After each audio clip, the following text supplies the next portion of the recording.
सुप्रभात बहनों, क्लास सप्तम। आपको मैंने कल हिंदी विषय में महाभारत कथा का सारांश सुनाया था।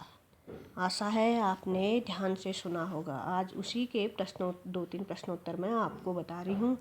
आप उनको ध्यान से सुनकर अपनी उत्तर पुस्तिका में करेंगी। जिसका पहला प्रश्न है, महाभारत कथा के लेखक का क्या नाम था? महाभारत कथा के लेखक का क्या नाम था?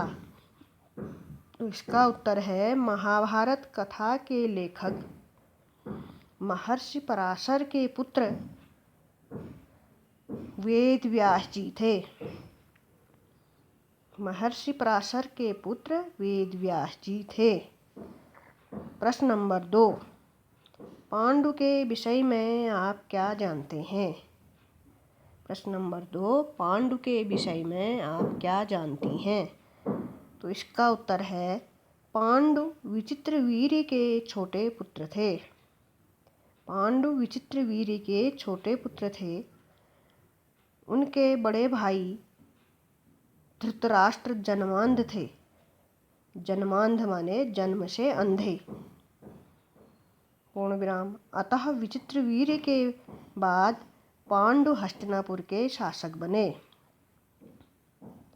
कुछ समय बाद एक मृग के शिकार के कारण पांडु को एक ऋषि ने शाप दे दिया। तब पांडु राज्य छोड़कर अपनी दोनों पत्नियों कुंती व माद्री के साथ वन को चले गए। कुंती व माद्री के साथ वन को चले गए। वन में ही पांडु के 5 पुत्र हुए। वन में ही पांडु के 5 पुत्र हुए। पूर्ण विराम। एक दिन माद्री के साथ वन में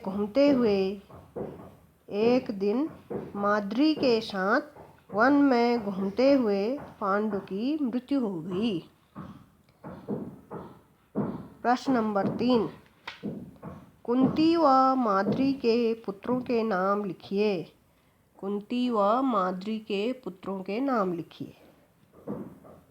उत्तर है इसका, कुंती ने युधिष्ठिर, भीम व अर्जुन को जन्म दिया। अर्थात कुंती के 3 पुत्र थे, युधिष्ठिर, भीम व अर्जुन। तथा माद्री के 2 पुत्र नकुल व सहदेव थे। माद्री के 2 पुत्र नकुल व सहदेव थे। अब अगला प्रश्न है, प्रश्न नंबर 4, धृतराष्ट्र के कितने पुत्र थे? उनके सबसे बड़े पुत्र का क्या नाम था? धृतराष्ट्र के कितने पुत्र थे? उनके सबसे बड़े पुत्र का क्या नाम था? इसका उत्तर है, धृतराष्ट्र के 100 पुत्र थे जो कौरव कहलाए। धृतराष्ट्र के 100 पुत्र थे जो कौरव कहलाए। उनके सबसे बड़े पुत्र का नाम दुर्योधन था।